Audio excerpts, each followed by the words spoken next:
Je vais commencer à vous partager mon écran. Hop, alors,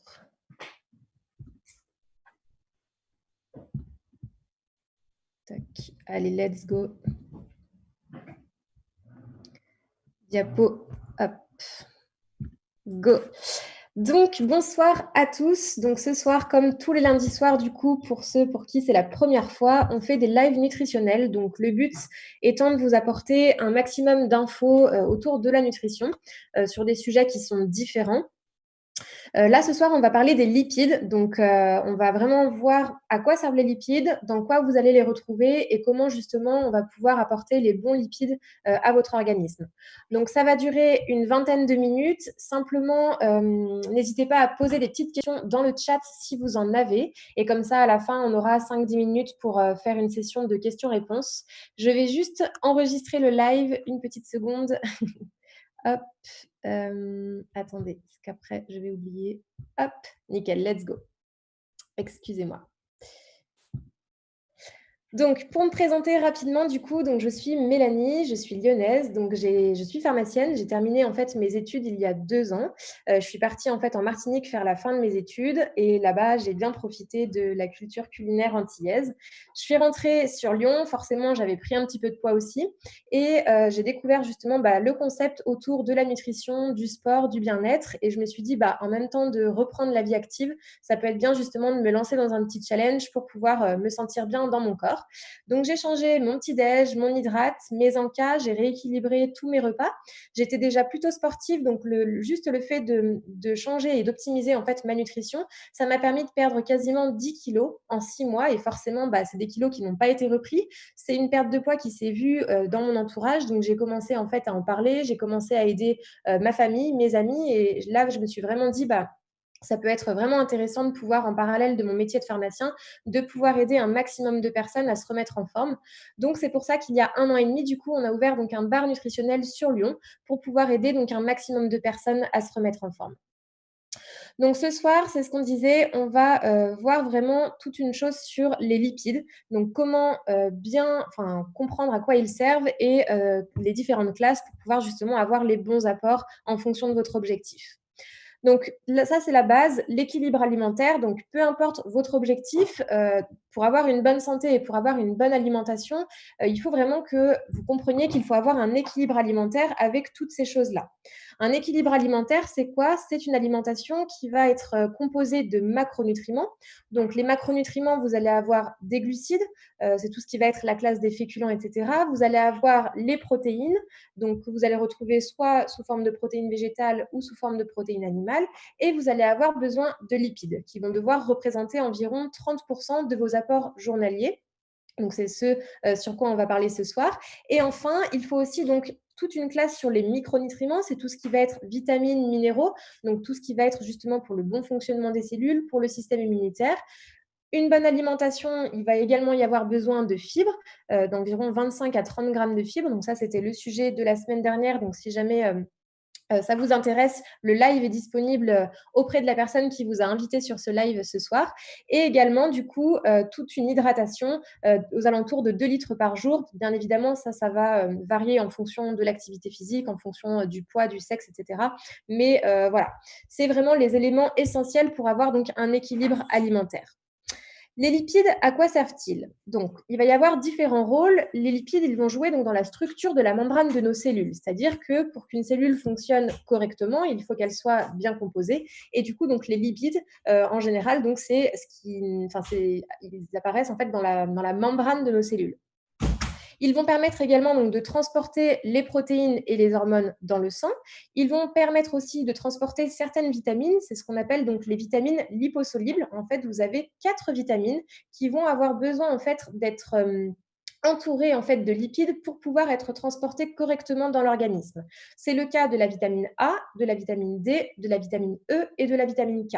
Donc, lorsque vous apportez ces vitamines via l'alimentation, si vous voulez qu'elles soient vraiment effectives et optimales, eh bien, vous avez besoin de lipides pour pouvoir les transporter et qu'elles soient acheminées et qu'elles jouent leur bon rôle.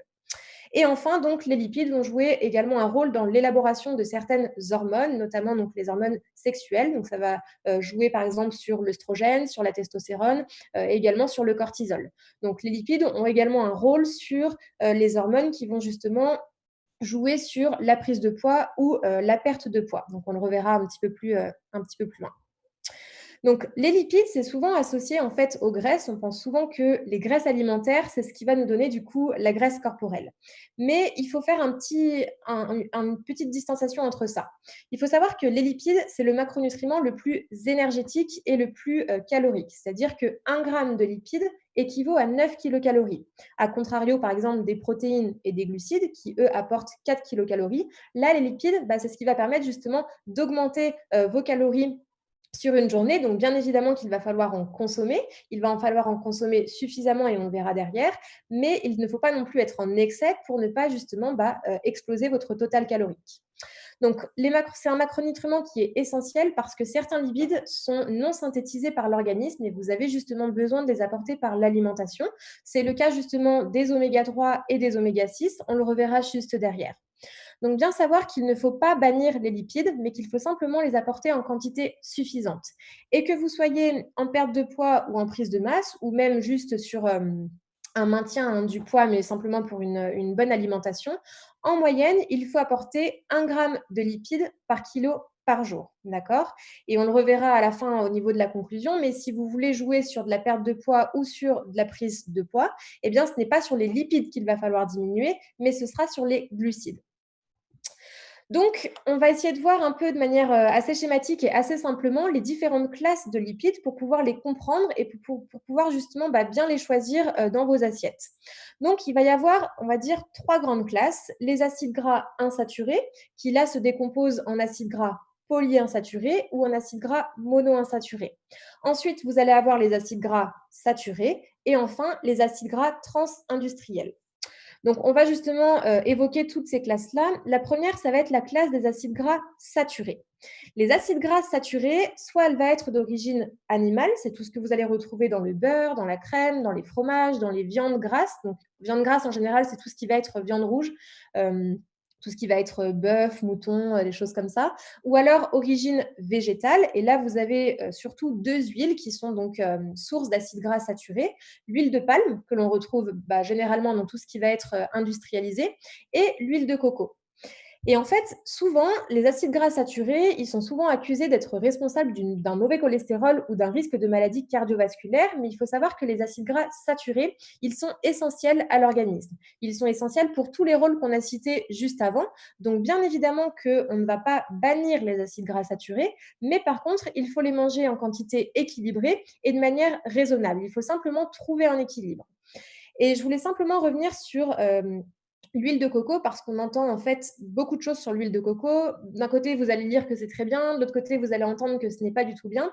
En fait, comme les acides gras saturés, ils ont souvent été bannis, on va dire, de tout ce qu'on entend un peu sur la nutrition parce que justement, c'est eux qui sont, entre guillemets, responsables du mauvais cholestérol et des risques cardiovasculaires. Et ben en fait, par exemple, tout ce que vous retrouvez sur les applications, le Nutri-Score ou quand vous bipez une huile de coco, en fait, elle est souvent mal classée.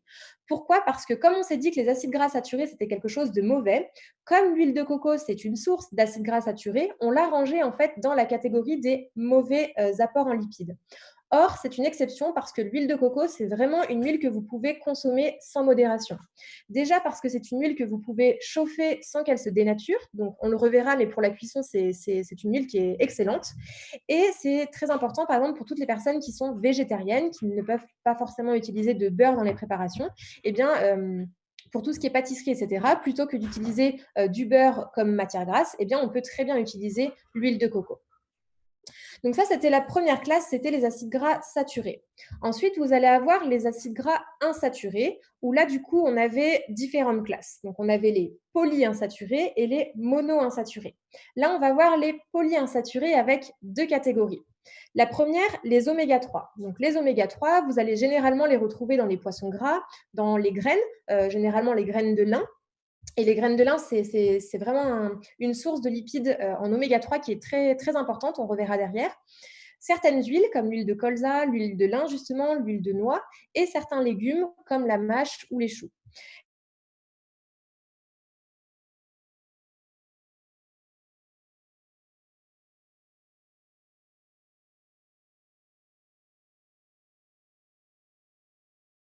L'oméga 3 d'acide gras à apporter, ça va être justement cette source d'oméga 3. Et enfin, vous allez avoir également les oméga 6, donc dans la catégorie des acides gras polyinsaturés, que là, vous allez retrouver généralement dans la viande, dans les œufs, dans le beurre, dans le fromage. Euh, Parce qu'en fait, par exemple, dans la viande, vous n'allez pas retrouver que des acides gras saturés. Vous allez retrouver des acides gras saturés plus des oméga 6. D'accord? C'est souvent un mélange et c'est pour ça qu'on vous dit que vous pouvez manger de tout, parce qu'il y a une source de tout, mais par contre, c'est juste au niveau de la quantité où il faut faire attention. Donc, vous allez aussi retrouver des oméga 6 dans les plats préparés ou les produits transformés. Les oméga 6, bien évidemment qu'ils sont importants aussi parce qu'eux, ils vont avoir un rôle dans la reproduction, dans les défenses immunitaires, dans le développement du cerveau, mais par contre, on en mange beaucoup trop. Et en fait, pour pouvoir avoir une bonne source de lipides et que ces lipides fonctionnent bien, il faut qu'il y ait en fait un bon rapport entre les oméga 3 et les oméga 6. Pour vous expliquer en fait simplement, si vous voulez, pour avoir une bonne répartition entre les oméga 3 et les oméga 6, on devrait en fait manger 5 oméga 6 pour un oméga 3. D'accord? Et en fait, la situation actuelle, c'est que la population française mange plutôt 10 à 15 oméga 6 pour un oméga 3. Et en fait, ce qui se passe, c'est que les oméga 6, si vous en mangez trop par rapport aux oméga 3, ils vont en fait faire concurrence et du coup, en fait, les oméga 3 ne vont pas pouvoir fonctionner et jouer leur rôle comme ils le devraient. Donc, soit il faut augmenter un peu les oméga 3, soit il faut réduire un peu les oméga 6 pour justement retrouver cette balance de 1 pour 5. D'accord? Parce que lorsque justement vos oméga 3, ils ne jouent pas un rôle, ils ne peuvent pas jouer leur rôle parce que les oméga 6 sont rentrés en concurrence, et bien là, du coup, vous avez un risque cardiovasculaire qui va être accru. Donc, il faut bien les choisir. Et du coup, une fois que vous avez les acides gras saturés et les acides gras insaturés, qu'on a vu avec les polyinsaturés, qui étaient les oméga 3 et les oméga 6, vous avez les monoinsaturés, c'est un peu barbare hein, comme nom, avec les oméga 3.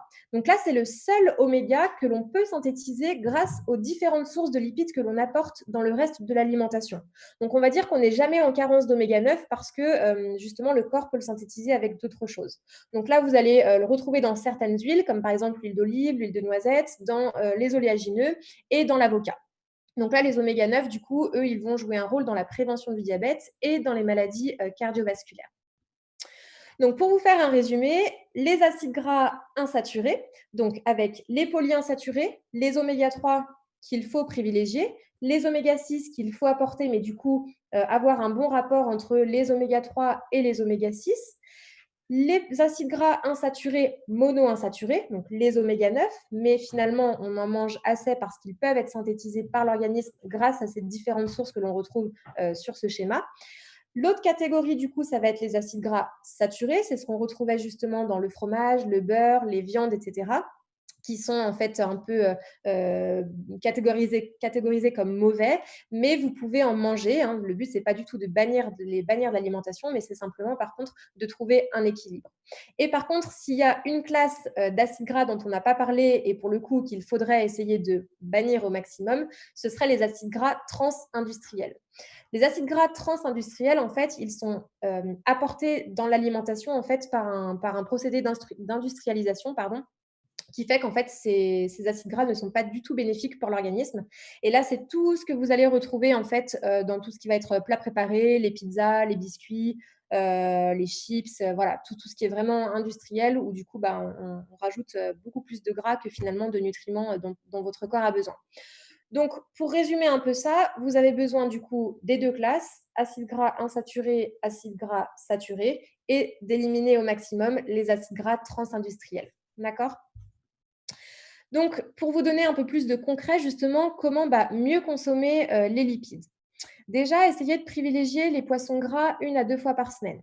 Alors, pour justement éviter d'apporter, on le sait, hein, les poissons, des fois, c'est souvent source aussi de métaux lourds. Donc, privilégiez plutôt les petits poissons, tout ce qui va être sardines, maquereaux, etc. Et à la limite, de privilégier, je ne sais pas, du saumon plutôt 1 fois par semaine. Favoriser la cuisson à l'huile de coco, c'est ce qu'on disait, l'huile de coco, c'est une huile qui justement, elle résiste à la chaleur, donc vous pouvez très bien utiliser l'huile de coco pour faire revenir, quelque chose dans votre poêle. En fonction de vos repas, eh bien, si vous n'avez par exemple pas assez de lipides sur votre journée, eh bien, essayez d'ajouter 1 à 2 cuillères à soupe d'huile, dans une salade, dans, un wok, peu importe, dans votre plat, que ce soit de l'huile de colza, l'huile de lin, l'huile de noix ou de l'huile d'olive. Essayez de bannir vraiment l'huile de tournesol. Ça, si c'est une huile à ne pas avoir dans son placard, c'est l'huile de tournesol. Par contre, faites attention, quand on dit 1 à 2 cuillères à soupe d'huile, c'est vraiment 1 à 2 cuillères à soupe. Souvent, on a la main un peu lourde en fait et on verse l'huile comme ça dans son, dans son assiette. Mais en général, on met plus du coup que 1 à 2 cuillères à soupe sans s'en rendre compte. Il faut savoir qu'une cuillère à soupe d'huile d'olive, c'est équivaut à 100 kilocalories. Donc certes, il faut apporter des lipides, mais par contre, essayez de mesurer entre guillemets un peu l'apport que vous mettez. Essayez de manger aussi une poignée d'oléagineux par jour. Soit ça peut être par exemple dans le smoothie du matin, soit ça peut être sur un encas. Ça peut être soit les oléagineux comme ça, soit ça peut être sous forme de purée d'oléagineux, par exemple du beurre de cacahuète. C'est très intéressant. Là, pareil, on reste quand même sur quelque chose de calorique, donc attention de ne pas être dans l'abus, d'accord? Même si c'est bénéfique pour l'organisme. Après, c'est juste la balance entre les calories et les apports bénéfiques. Ne mangez pas l'avocat en entier. Donc, les fans d'avocat, attention, c'est pareil. Un avocat, c'est une très bonne source de lipides, hein, une source d'oméga 9. Mais par contre, ça reste calorique. Donc, un demi-avocat sur un repas, c'est largement suffisant. Et pour revenir, pour faire le petit lien justement avec la cuisson à l'huile de coco, essayez de limiter le beurre. Donc, choisissez soit des poêles anti-adhésives où vous n'avez pas du tout besoin de rajouter de matière grasse. Hein, maintenant, ça se fait de plus en plus. Ou alors, privilégiez par exemple l'huile de coco. Essayez de limiter les fromages ou les crèmes. Essayez de trouver des équivalents. Alors, bien sûr, on n'interdit pas le fromage. Hein. Je suis une fan de fromage et je continue toujours d'en manger. Mais par contre, voilà, c'est pas du fromage tous les jours avec le pain midi et soir. Essayez, je sais pas, dans vos recettes, par exemple, de plutôt privilégier de la crème soja ou une crème qui est plutôt allégée. Par exemple, 4% de matière grasse, c'est très bien. On peut justement trouver plein d'alternatives et ça, vous verrez avec la personne qui vous a invité sur le live. On a tout plein de recettes justement pour vous donner des équivalents et pouvoir quand même vous faire plaisir, mais en réduisant les matières grasses ou en apportant des bonnes matières grasses. Essayez de réduire l'apport en viande riche en graisse, donc 1 à 2 fois par semaine. Donc les viandes riches en graisse, en général, du coup, c'est ce qu'on disait, hein, c'est les viandes rouges. Par contre, tout ce qui est viande blanche, ça, vous pouvez en consommer sans modération pour les personnes qui mangent de la viande. Éviter les produits transformés, donc ça c'est pour éviter la dernière catégorie d'acides gras du coup qui était industrialisée et du coup qui n'était pas du tout bénéfique pour l'organisme. Et essayer d'équilibrer vos assiettes pour être ni en carence mais ni en excès de lipides sans exploser le quota de calories. C'est tout là en fait là où il faut jouer, hein, c'est justement pouvoir apporter assez de lipides mais sans exploser le quota de calories. Et aussi essayer de penser à la complémentation en oméga 3. En fait, la plupart des Français, on estime qu'ils mangent seulement 30% des apports journaliers recommandés en oméga 3. Donc, il faudrait vraiment essayer de jouer sur cette balance oméga 3, oméga 6 en venant augmenter les oméga 3 et en venant réduire les oméga 6. Je vais essayer de vous donner un peu des astuces pour équilibrer vos assiettes, pardon. Par exemple, je vais prendre vraiment le petit-déj, hein, qui est vraiment le repas le plus classique. Le petit-déj français idéal, c'est les pains au chocolat ou les chocolatines, voilà, les tartines de beurre, de confiture, et cetera.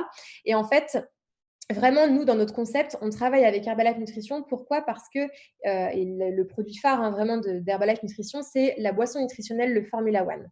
Pourquoi on travaille avec cette gamme? Déjà parce que c'est une société nutritionnelle qui est d'une qualité hors pair, hein. On travaille vraiment avec des médecins, des scientifiques, etc. pour élaborer ces produits. Et le Formula One, c'est vraiment une boisson nutritionnelle qui va être complète. C'est pas juste un shake de protéines, c'est vraiment une boisson où vous allez avoir des protéines, des lipides, des glucides, des fibres, des vitamines, des minéraux, où vous pouvez vraiment vous faire plaisir, mais tout en régulant justement les calories. Donc, vous pouvez très bien passer d'un petit-déj assez gras, un petit-déj qui est bon, gras mais bon, et un petit-déj qui soit encore meilleur, mais par contre, où vous réduisez les calories et vous apportez tous les nutriments. Ce Formula One, vous pouvez le faire aussi bien en smoothie, qu'en muffin, qu'en pancakes, qu'en madeleine, qu'en gaufre. Bref, vous pouvez vraiment varier tous les matins, mais vraiment là, sur un petit déj comme ça à la française, vous explosez mais déjà votre total calorique sur au moins les 2 repas. Donc voilà pourquoi vraiment on travaille avec cette boisson nutritionnelle qui est juste au top. Pareil, on prend ces 2 photos, par exemple, donc pour un repas, donc un burger extrêmement gras. Vous pouvez très bien vous faire plaisir avec des assiettes qui soient colorées et c'est le but, hein, dans un rééquilibrage alimentaire, ce n'est pas de se frustrer, ce n'est pas de supprimer tous les aliments. Bien évidemment, vous allez pouvoir manger des burgers, mais il faut aussi comprendre que vous pouvez très bien vous faire plaisir et d'avoir une assiette qui soit complète, en apportant tous les nutriments. Là, par exemple, donc j'ai pris l'exemple du pokéball parce que c'est pour moi un des plats les plus complets et des plus équilibrés, dans le sens où vous avez une source de glucides. En général, c'est le fond de l'assiette où vous allez avoir, je ne sais pas, du quinoa, du riz, des choses comme ça. Vous allez avoir vos légumes et vous allez avoir une source de protéines.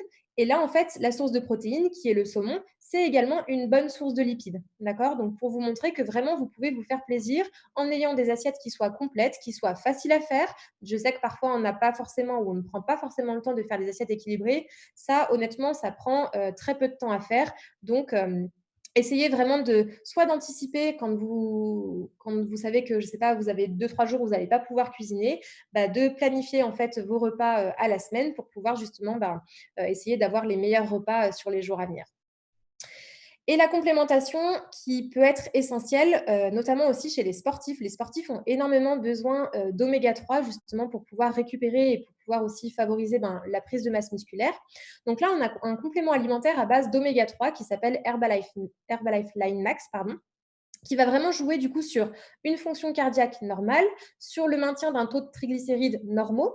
Ça peut être également très intéressant chez les personnes qui commencent un peu à avoir du cholestérol, mais qui ne veulent pas passer tout de suite sur sous traitement. Je le vois souvent, hein, à la pharmacie, au comptoir. Des fois, en fait, lorsqu'il y a une toute petite élévation du cholestérol, les médecins traitants, en fait, et c'est pas du tout de leur faute, c'est juste que c'est l'habitude qui fait ça et parfois les patients, en fait, ils préfèrent avoir un traitement malheureusement que d'avoir une alimentation équilibrée. Mais normalement, en fait, la première chose sur laquelle on pourrait jouer, c'est sur l'alimentation avant de donner un médicament.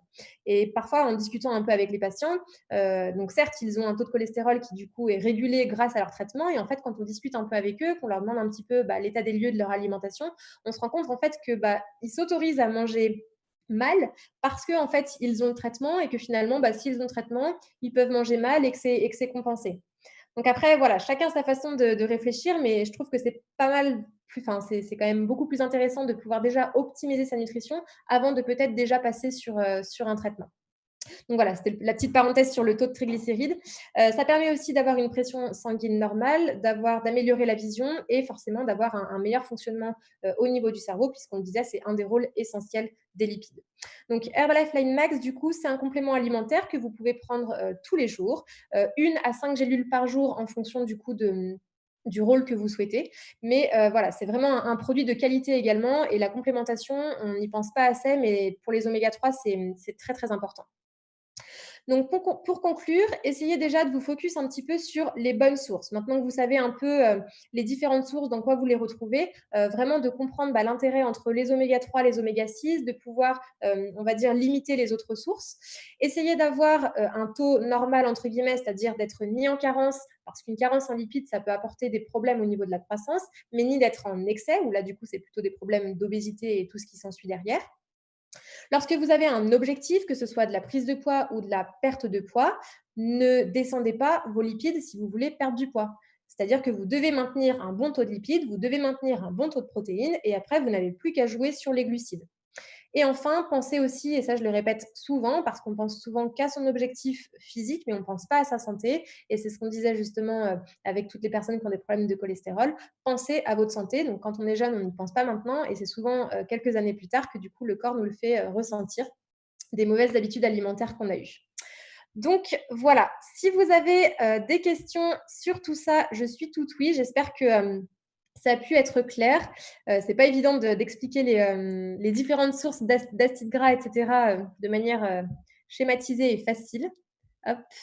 Donc si vous avez des petites questions, je regarde tout ça. Hop. Ils font flipper ces oméga 6. Non, après, il faut quand même manger des oméga 6, hein. C'est juste, en fait, la balance, c'est qu'on mange beaucoup trop d'oméga 6 par rapport aux oméga 3. Hop, merci beaucoup de vos petits messages, c'est gentil. Hop, parfait. Bon, c'est que tout a été clair, c'est nickel. J'en profite du coup pour toutes les nouvelles personnes qui étaient sur ce live. Donc, rapprochez-vous de la personne qui vous a invité ce soir. Ça permettra justement avec elle de faire le point un peu sur votre nutrition, de voir s'il y a des choses à améliorer ou pas. On a toujours des choses à améliorer, mais en fonction de ses objectifs, c'est toujours bien de pouvoir d'être aiguillé. On est vraiment une équipe où vous avez vraiment un concept global, où vous allez avoir le soutien, la communauté, le sport, les infos nutritionnelles, ces lives, les sessions de fit, etc. Donc, c'est vraiment un concept global. N'hésitez pas du coup vraiment à retourner vers cette personne. Et du coup, je vous souhaite une très belle soirée et je vous dis à lundi prochain. Ciao!